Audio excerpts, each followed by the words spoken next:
Officer Lucas, would you mind to lead us in prayer and the pledge of allegiance? Yes. Father, thank you for another day to come together and do business for the city. Grant us wisdom to make sound decisions and compassion for the people for whom those decisions apply. And may all we do and say be honorable to you. In Jesus' name we pray. Amen. Amen. Allegiance to the flag of the United States of America and to the republic for which it stands, one nation, under God, indivisible, with liberty and justice for all. Go ahead and call the meeting to order for Tuesday, May 6th, 2025. Council members, you have regular council meeting minutes before you from April 15th. What's your pleasure? Second.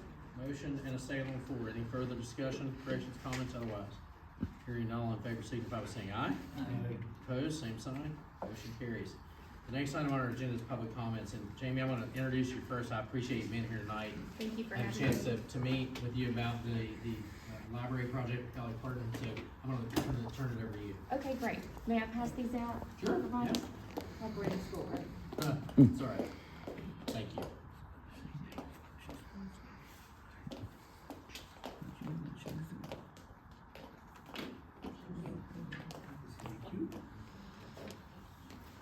Am I missing something? Do I need to leave one? Maybe leave it with Patrick. Yeah, Just leave thank one you. there. He's liable.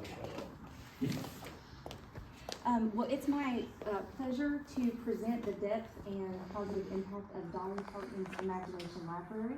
This is the statewide program in West Virginia that delivers a book monthly to children from birth to age 5. The purpose of that is to provide a home library that will benefit them with school readiness, family engagement, long-term academic achievement. You can see here I have some bullet points. So West Virginia actually is one of just 20 states that boast availability in every zip code, regardless of families' rural demographic or where they're located. And Dolly came to visit in 2022, if you remember, at the Clay Center to celebrate that milestone. So again, this is a 60-volume home library that the children end up with that the first book a child receives is Little Engine That Could. So it starts off just with that positive theme, I think I can, I think I can. The last book a child will receive the month that they are turning age 5 is Look Out Kindergarten, Here I Come. Now this gives a positive expectation of starting school. The books in between are all age specific. Like if a child enrolls at age 3, they're not going to receive the same monthly book as a child who's an infant. And it's kind of a curriculum that builds this system, and the themes in between that aid in school readiness, Llama time for sharing, it teaches just positive interactions. And these are just traditional things, like you're learning your colors, you're learning about automobiles, seasons. But it is, next year we'll be celebrating 20 years in West Virginia, and so because the program has been housed by West Virginia Department of Education, now Marshall University's June Harless Center for Rural Education Research and Development, there are measurable studies and results. And I'll read a couple of those, and included, just to elaborate upon it, are one of the academic studies. So there's a 29% average increase in by third grade testing, kindergarten readiness, and this is now, as I mentioned, after 2 decades, this is showing higher graduation rates, and that's positively impacting economic and workforce development. I work on, it's a misconception, I brought Dolly just to kind of point out, well, just to make, we're all getting tired of sitting for the night, so just make sure we're awake and paying attention. I brought Dolly. I joke she folds up into the car, so I'm like, get back in the trunk, Dolly, like a crazy fan. But it's a misconception that she totally pays for the program. So as I mentioned, Marshall University's June Harless Center is the statewide partner with the Dollywood Foundation. They are invoiced, the June Harless Center is invoiced $2.60 a book for every book for West Virginia children. What I try to do is break that down per county, per town. Like, so Village of Barboursville has 370 children out of West Virginia's 51,000 total children. Another study that you'll see after the academic impact. So what I was gonna say is I write a lot of grants to seek this funding to supplement, because there's a fixed budget that the June Harlow Center receives, and that's a portion of state legislative funding. I think it comes from lottery money, but there's a big gap. That's less than half is provided. It's a $1.6 million a year statewide program. So I'll try to break that down. But with the grants that I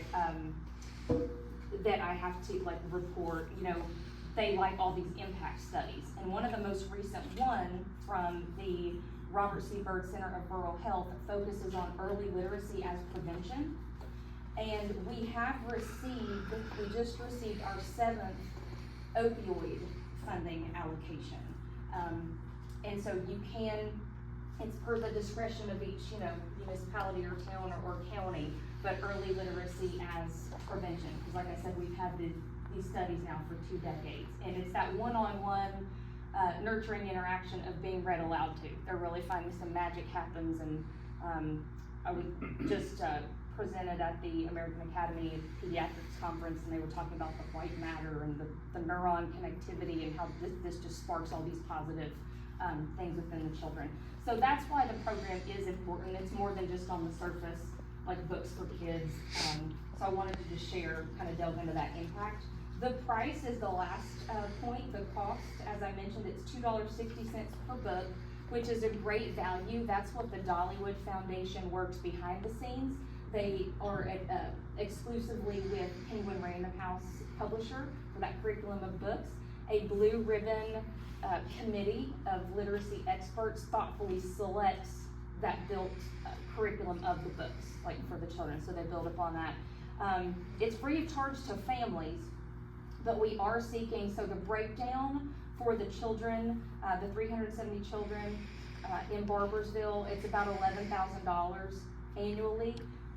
The June Harlow Center allocates a portion of their legislative funding, and through the West Virginia Department of Education, Cabell County Schools allocates some funding within the county to June Harlow Center, so how they have that base, and then this is the breakdown for the county. So we would welcome any amount that you would consider. Again, opioid funding, if you wanted to discuss that, would be welcomed. And I thank you for just letting me share and share the lead as well, and I'm happy to answer any questions, so thank you all. First, I'll say thank you for being here. The education of how the operation works was eye-opening to me, and I'll say this: the council's been very supportive of student programs and Cabell County Board of Education and things that support student growth. So we have a work session in just over 2 weeks. So we'll take this up and be able to talk about it then. Right. And then we'll have a consideration of your proposal too at that point.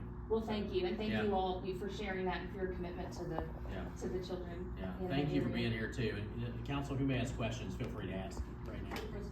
Thank you. Yeah. Thank you, Jamie, for Any being questions here. about it? Okay, Thank you so much. Do I just roll out? You can, or you're welcome to stay. I mean, it's not a lot of exciting stuff, but you're welcome. You're welcome to stay if you like. Okay. But if not, you can take Dolly and go to your Unless over the anybody playground wants and a take picture. or leave Dolly. Or You leave gotta Dolly. leave Dolly. Yeah, Which maybe go at you the prefer? library, I popped Yeah. in there. Oh, good. And Okay. so we're gonna do a read aloud event. I'll Oh, just good. throw out one last thing, just a fun Yeah. fact.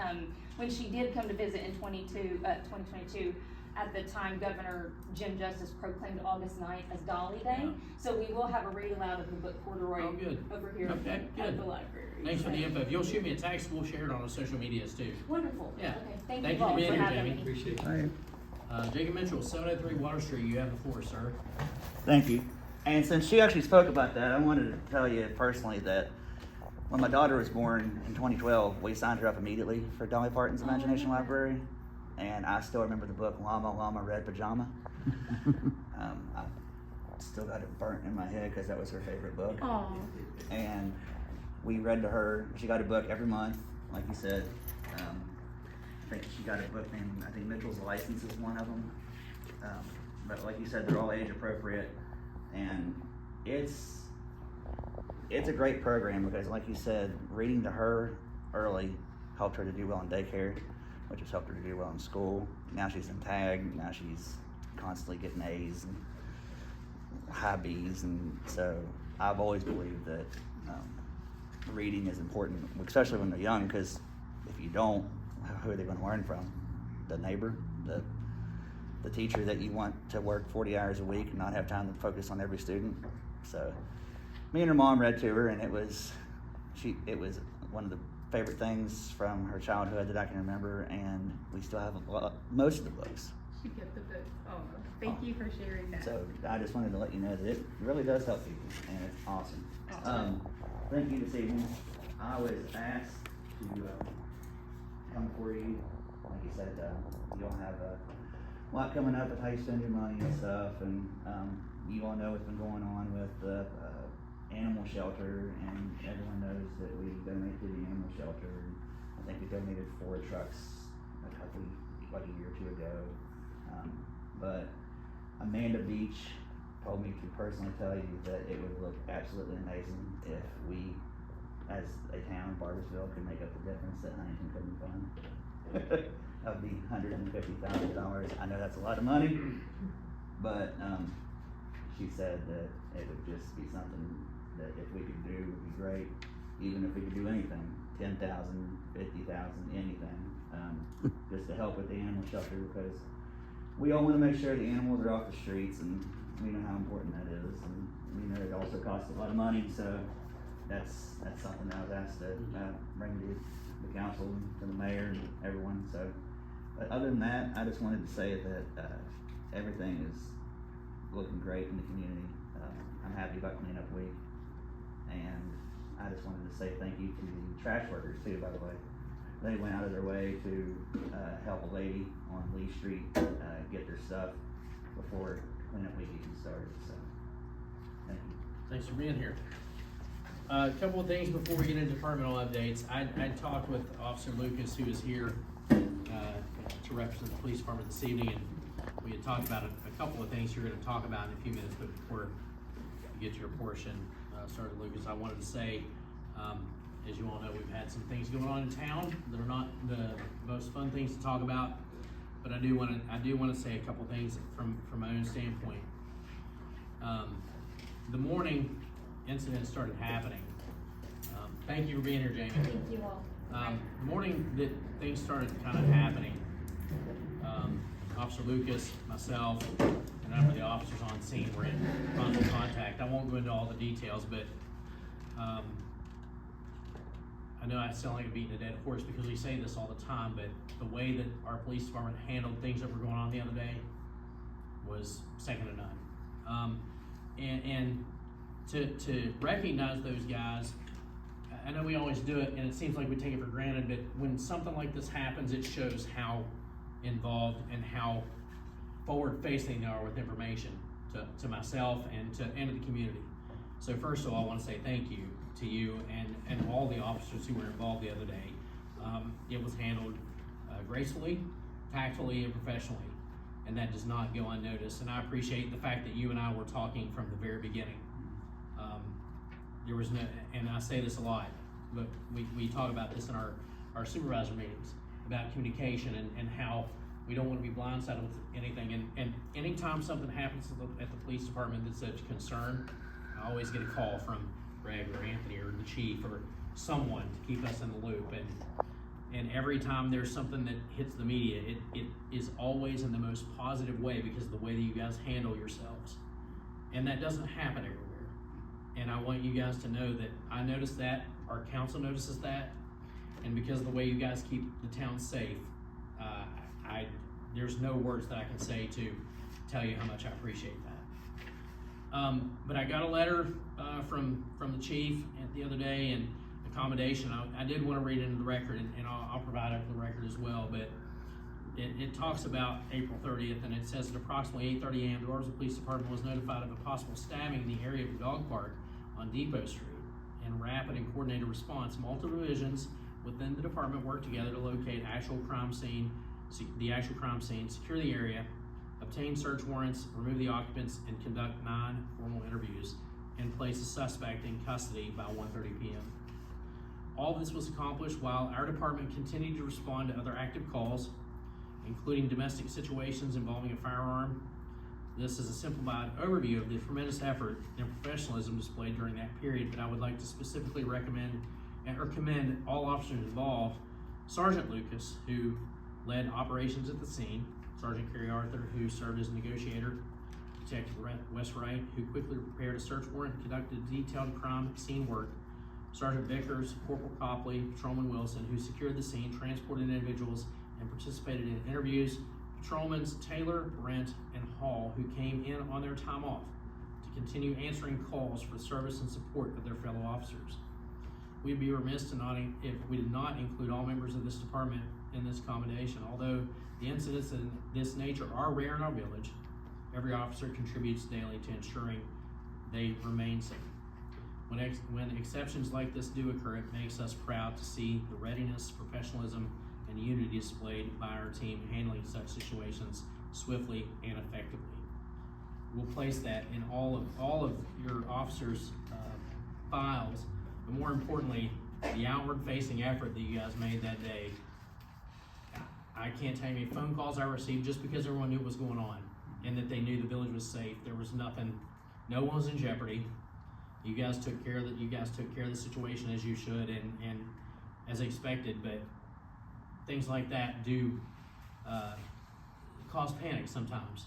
You guys minimize that as much as possible, and like I said, it doesn't go unnoticed. So we'll place that in all the aforementioned officers' files, and I just want to say thank you for your effort the other day. Thank you. And I'm going to turn things over to you because you have things you wanted to say as well. Yeah, so this property, you all know where it's at. It's on McConkey, but it's actually a rear Main Street address. John and Kitty Spradling own the property. Behind theirs, it's a garage apartment where their son, Sean Spradling, lives. We've been dealing with this property and Sean Spradling for 15 years. And we've made arrests out of that house. We've done search warrants. We've taken weapons out of that house. We've done everything we can possibly do to fix that problem. But John and Kitty seem to think this is Sean's house and he's our son and we're going to take care of him, and so they continue to bail him out. They continue to let him live there.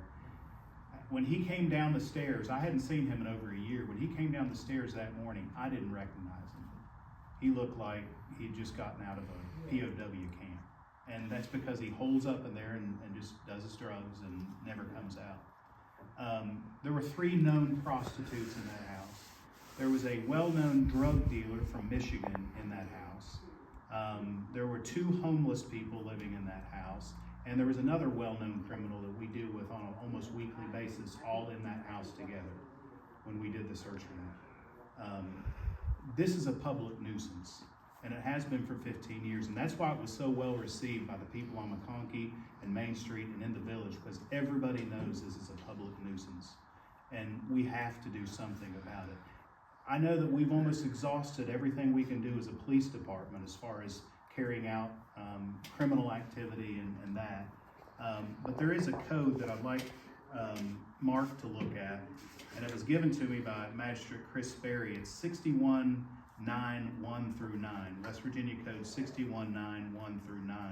And it talks about, it's a state code that talks about a nuisance property and what a city, municipality, and a state can do in order to deal with that nuisance property. It's heavy, it takes a lot, but I think now it's time for us to take what we've done and put it in your all's hands and keep this ball rolling. So when Sean gets out of jail, he doesn't just go right back in that house and we have to deal with the exact same thing over and over and over again. So I'll tell you, I did mention this to Mark the other day. We had, after you and I had a conversation about the nuisance property and whatnot, Mark's gonna look at some things. I have some ideas as well. We have some things coming up next week. So I know this is pretty fresh, but don't think that the problem's ignored, because I too want the same result you guys want. Mark understands the severity of the situation, and I know through our conversation, you only deal with a few places in town. That's the majority of the places we're talking about. So we'll get there. You talked about this and talked about it being 15 years, and it's finally coming to a head, I think. This predates any of us probably. Well, I mean, you guys, Rick, you and Donnie might have been on council at the time that it all started, but we're getting somewhere now, and I think, again, the reception that happened after this week and understanding how you guys handled things, I think helps Yeah. what's happened. So again, I appreciate your comments. I want to make sure that your guys are receiving accommodation in their files, and we'll continue to work on this to that end. Okay. Thank you, sir. Great. Chief, Frazier is here from the fire department. Did you have anything you wanted to add this evening? I know you wanted to come and, Yes, there's a few things I want to update you guys on pertaining to a month and a half ago, or whenever it was, the Garden Park apartment building fire, where my fireman got injured, and the brick facade fell on him. He's still recovering. He's doing well. He has another doctor's appointment with the neurologist, the neurosurgeon doc, with I think next week and a half. If all goes well and things look well, he can possibly get the neck brace taken off. So he's been in the neck brace since that has happened. He had a C7 fracture when the wall came down on him. One thing, well, it's Philip, and I've got permission from him to talk about it, but Philip, he's allowed the video. When that fire happened, the way I positioned my cruiser, the dash cam captured everything. It captured the fall, him getting hit, and things like that. So he's wanting us to use that and open it up to across the country or wherever people can use for training and education and things like that. He called me just a little bit ago, and if anybody from council or so would like to view it to see, what happened, then you just get a hold of me later on, and I'll, make those arrangements. But Philip's recuperating, and hopefully, if things go well, he'll be back to full 100% maybe next 3 to 4 months. And that's our goal. Second thing I want to talk about real quick is the Tutors fire. It's not part of my Get Healthy program to burn tutors, because I like doing that. But, the potato melter, they're hooked. Okay. But our fire truck had just came back from a mulch fire at Sheets and was at the bank getting water when that call came in. In 5 minutes from the time 911 toned us out, that fire truck was on scene. And within 6 minutes, a little bit over 6 minutes, the fireman, Kevin, was inside starting to fight the fire. I was about 20-30 seconds behind the fire truck. As I was responding, 911 went ahead and said, it's a reported kitchen fire. We got smoke coming out of the building. We can see it from the tower cam.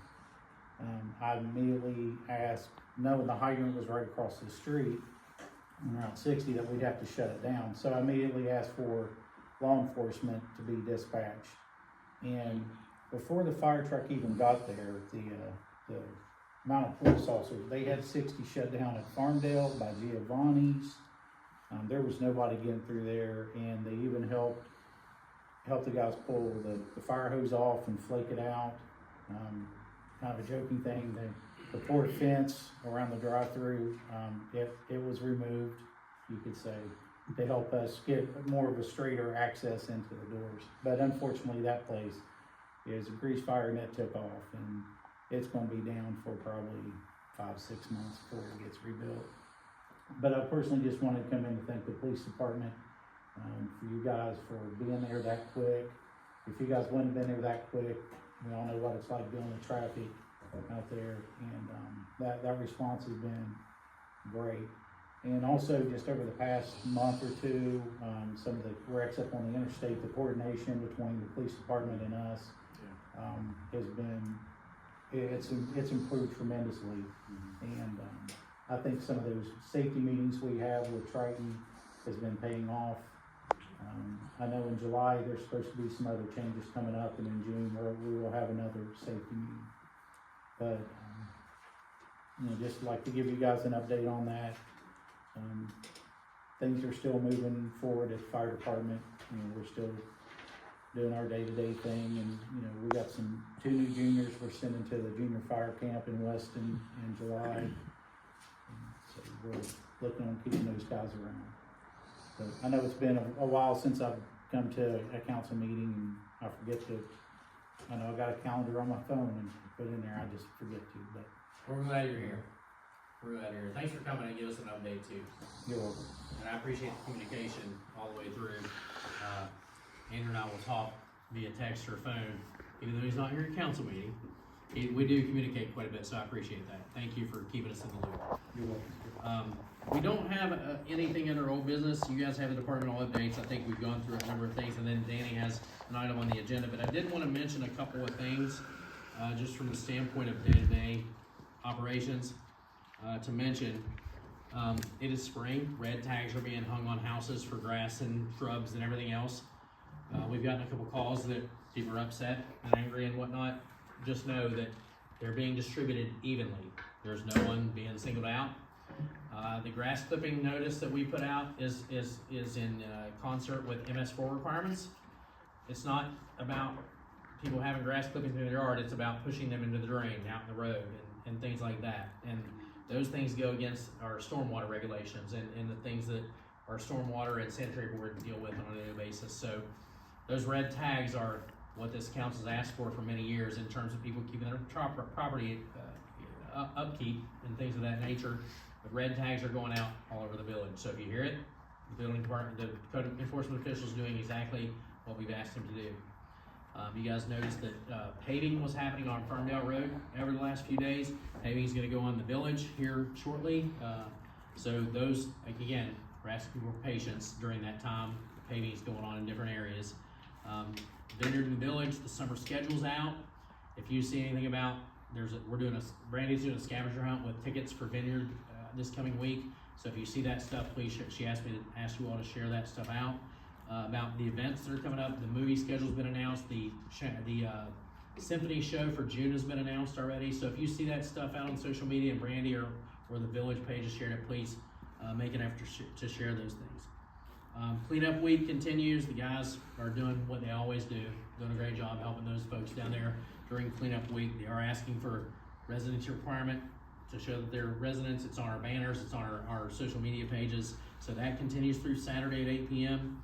And for our next council meeting on May 22nd, which is Thursday instead of Tuesday, we will have a work session prior to about an hour to talk about upcoming projects and things that we've had on the burner, and also kind of give you an update on the sanitary board project that's going on, some of the things happening that we've talked about and we need to kind of plan out. So we'll have a work session on the 22nd of May. Instead of Tuesday, it'll be Thursday at 6:30 p.m. with regular council meeting at 7:30.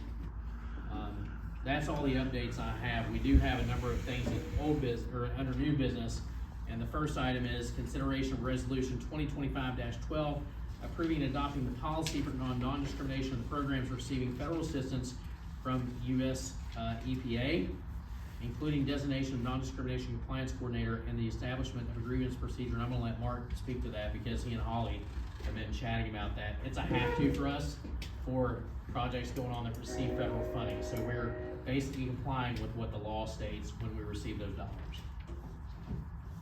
Good afternoon, everybody. Like the mayor said, we have no choice on this. We have to have a resolution saying we have this policy in place.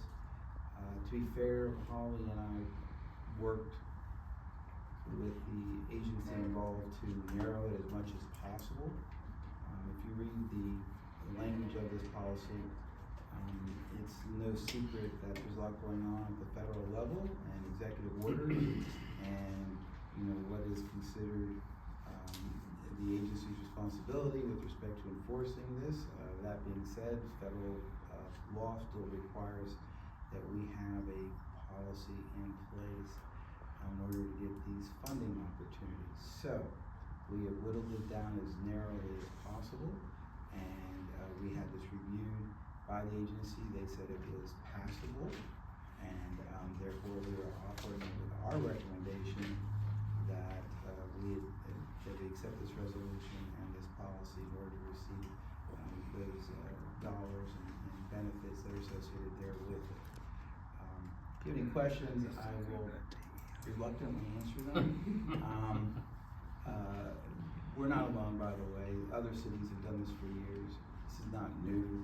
It's just that it's a dynamic time with respect to the interaction between executive orders and presidential orders specifically, and how we interact with the federal agencies involved, so it's kind of a bit of a murky area for the lawyers involved. I just want to do what's absolutely minimum necessary to get it where we need without commenting on the politics.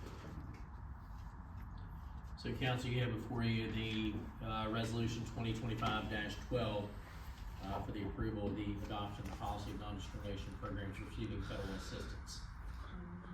We have a motion and a second on the floor for approval. Is there any further discussions, questions, or otherwise? Hearing none, all in favor, signify by saying aye. Aye. Opposed, same sign. Motion carries. Next item is consideration of approval of 2025-13, resolution 2025-13 for payment of the contracts application for payment here at the PSD Water System Connect project. As you all know, we'll be receiving the pay applications before us since the council afforded funding to the sanitary board project, so all these things will come before the council. This is 2025-13 before you for the contractor's application of payment, and I will entertain a motion for the approval. I'll make a motion. We have a motion and a second to approve 2025-13 resolution 2025-13 for payment. The contractor's application. Is there any further discussion, questions, or otherwise? I mean, just generally, where are we with this project? I mean, as talked about maybe a year ago, they say, oh, well, Well, shovels on the ground. If you're going by the highway department garage, if you're going out towards the mall and the highway department is on your left, there's actually a big hole in the ground. They're prepping for the pump station there. The approval for the 2 river crossings that were in the application for the sanitary board have been done. So it's actually shovels in the ground. We're past design now. They're working on the connection for P Ridge, and actually, if I recall correctly, we're a little bit ahead of where P Ridge is. Is that correct? Am I saying that correctly, Danny? Yes. So we're in construction phase. P Ridge, where our flow will go to eventually, is in construction phase. We're past design, which is where we were last year at this time. Pump station and shoring is in the ground over at the Department of Highways. It's actually kind of across from Menards, where they used to house all their inventory pipes and everything towards the east end of that property. It's all gone because we're working there now. So the decommissioning of the lagoon is still probably 24 months away, at least. And then has P Ridge, have they completed the upgrade at their facility? Well, they're done with that part though, aren't they? No, they're still in the middle of their upgrades. We're working about in the same time frame as they are. So basically, when we're done, our main line extension will flip a switch and go from Lagoon to P Ridge. Now we'll still have to keep lagoons open for a period of time because there's an environmental requirement for dredging, draining, drying out the sludge that's in those ponds. But eventually, the goal is, as we've talked about for a number of years, is to compact and fill that property and have it as marketable property for development. If there's no further questions, we have a motion and a second on the floor for the approval of the payment of the contractor's application. All in favor signify by saying aye. Aye. Opposed, same sign. Motion carries. The next item C, is consideration of approval for resolution 2025-14 for general fund budget revision 5, and I'm gonna turn that over to John. This is partially end of the year cleanup. I'll probably have one more, but this is a pretty sizable one.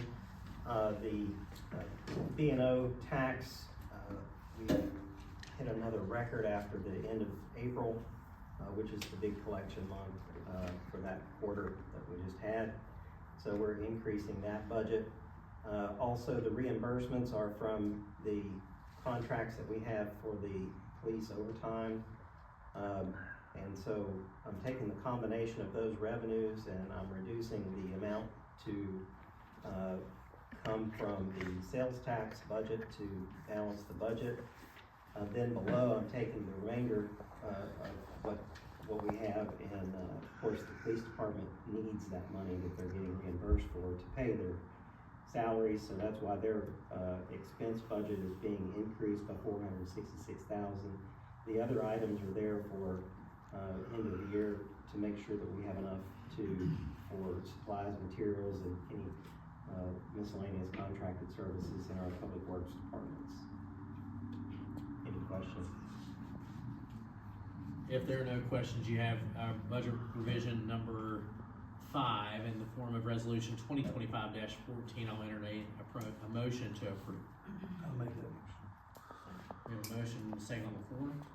If there's no further discussion, all in favor signify by saying aye. Aye. Opposed, same sign. Motion carries.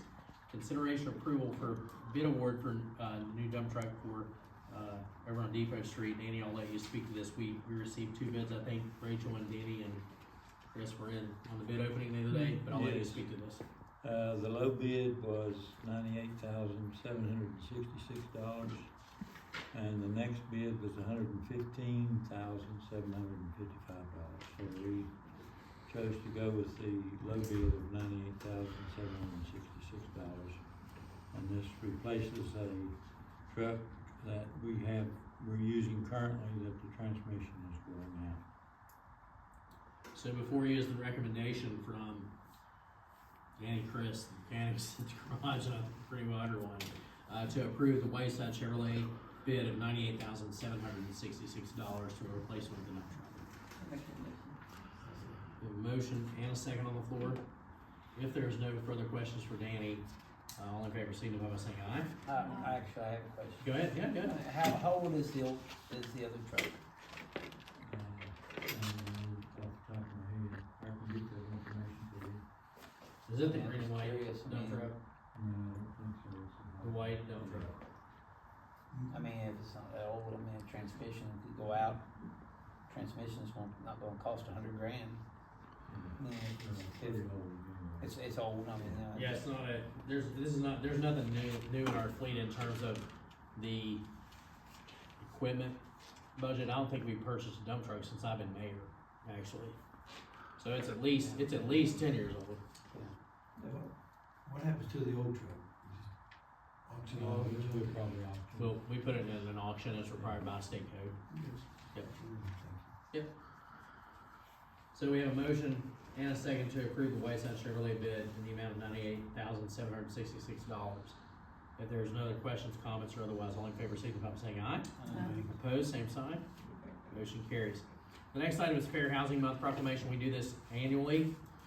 It allows, Region 2 planning development for housing opportunities and housing dollars from federal funding, throughout the county. Milton, Huntington, Barboursville all adopt this same proclamation as does Cabell County. So it's the same cookie cutter Fair Housing Month proclamation that we adopt every year. And I'll entertain a motion to adopt that proclamation so we can send it on to Region 2. Make the motion. A motion and a second on the floor to adopt the Fair Housing Month proclamation. If there's no other discussion, all in favor, signify by saying aye. Opposed, same sign. Motion carries. Last item on our agenda is consideration or approval of payment of project invoices for Tanner Branch Storm Drain Rehab Project and for the Blake Street Storm Drain Replacement near the intersection of Brady Drive and Blake Street. The resolutions are 2025-15 and 16, and those payment applications are attached. Again, we had talked about having these payment applications in front of you as long as those projects were going on. Danny, if you want to speak to those 2 things, I was actually up there the other day and contractors were on site, everyone who's having work done, just like Highland Park, which I don't think we received any feedback the other day from the torrential range, which is great for us. But they're on site doing work now, and you have the 2 resolutions that attach the payment applications before you, which are 2025-15 and 16. Did you want to speak to those, Danny, at all? Yeah, I can. The same contractor has both projects, Gilder Technical, and the payment request is for mobilization on both projects. And they're working the projects simultaneously. Any questions for Danny? Or comments? Projects previously been approved already, have they? Yes. Yeah, we're just approving the pay invoices as we go along. Yeah, okay. Yep. Any other questions or comments? Hearing none, we have a motion and a second on the floor, correct? No. Okay, we need a motion for the payment for, Motion, we pay resolution 2025-15 and 16. motion and a second. Any further comments or discussion, questions? Hearing none, all in favor signify by saying aye. Opposed, same sign. Motion carries. We're to the end of our regular agenda. There was a lot here.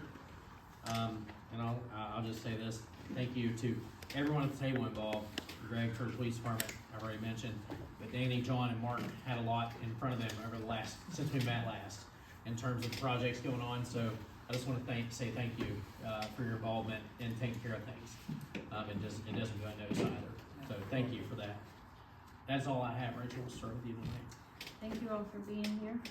Greg, thank all of you guys and yourself, thank you, for doing what you did the other day over in That's my fault. yeah, I appreciate that. I think about how safe our little village is, and if we could shut that down, I feel like it would be completely safe, so thank you. Other than that, I think I'm good. Sorry, I was missing half of your all's agenda this evening. I don't know what that was about, but we got to that, so thank you. Thank you, Greg, and pass this on for all the department that took care of everything on McConkey Avenue. I know it's been a long process, and hopefully it'll be taken care of very soon. Thank them for making our little village safe. That's why we live here, and we're very proud of it, so thank you. Thank you all for being here tonight. I have, a question about Peyton Street. I don't know how Donnie stands it, but it aggravates me to death to go down Peyton Street all the way toward the Brickyard, and they're parking on both sides of the street. Yep.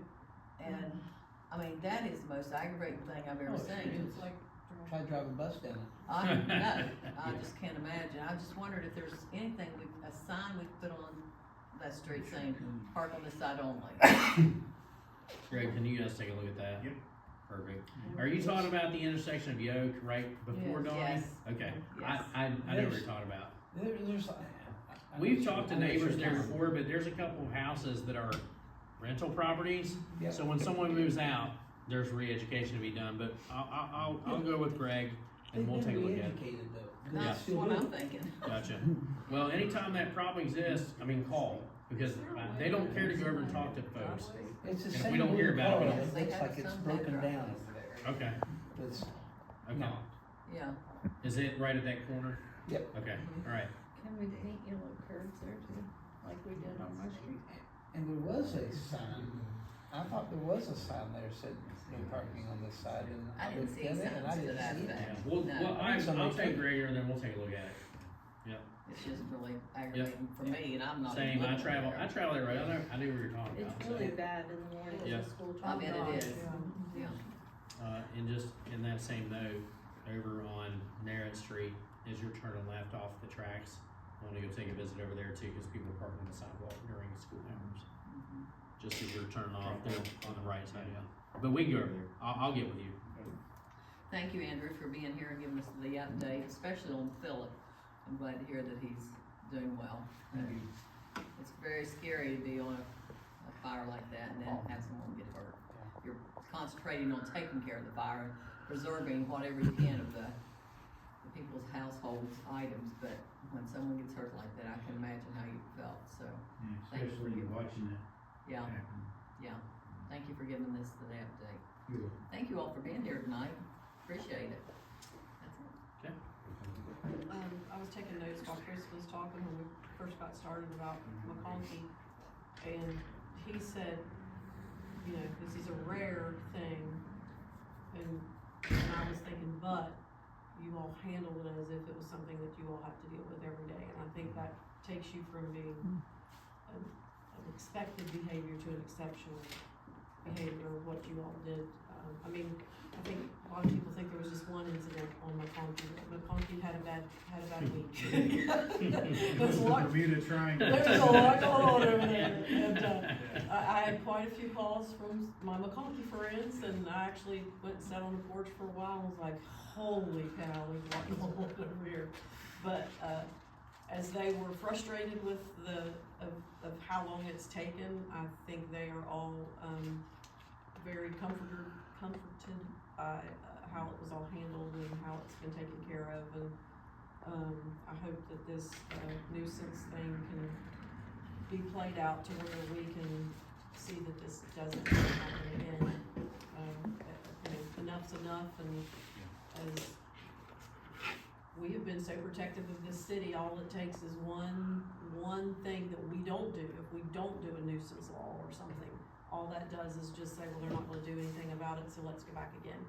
So I'm glad that we're, gonna be proactive to put a stop to accepting this as behavior that, we will continue to put up with. But thank you all, cause I know that was a lot of dangerous things going on over there, and, y'all did it exceptionally well.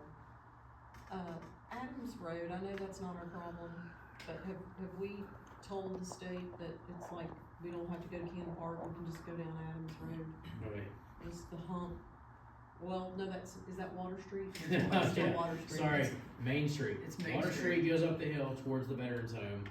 Main Street goes down towards Route 60, which is why if you're coming east, if you live, how many times? Paula, how many times? Yeah. I mean, seriously, Numerous times. if you're coming down towards Main Street on Route 60 coming east, it says right on Main Street and not Water Street, because it's Main Street going up by Brent Adams' house. Okay, Water Street continues up the hill and actually goes towards Campbell. I basically lived here, yeah, there's yeah. one little Yeah, section right. that's just. It's confusing. But that is like, We've I made mean, I know our, I didn't know if we. we've could made park our a little bit concerns more, known a number of so. times, yeah.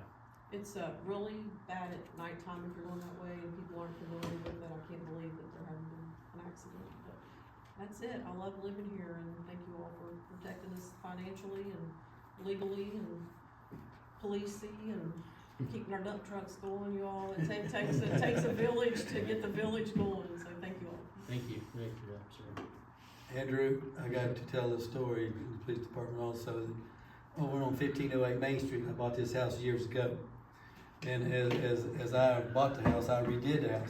As I was working on the house, the rafters burnt from a house fire, probably before my time. But as the story goes, there's a fire hydrant. There's those railroad tracks right there at Main Street. And as the fire hose was going across the railroad tracks, a train had come and busted those hoses. Well, a hose or two, whatever they had. But this was before my time. That was a long time ago. But it, it does make a difference if you have a police department call and, cut the traffic. Of course, they wouldn't have been able to do nothing about that train that night, but they only had probably one or two cops back in those days too. But that was a funny story, but that's the story that's been told that the rafters are probably, they're still burnt at home because they were good, but they were charred. And there was no place for The house is still standing there, It's right? still standing, it's still standing. But it does make, in today's world, somebody there in minutes and seconds to cut that traffic off, keep those cars from cutting those water hoses in half so you can still put out a fire. But that was a little story I wanted to share with you. But yes, basically police department. But thank you for being here, guys, and I appreciate it.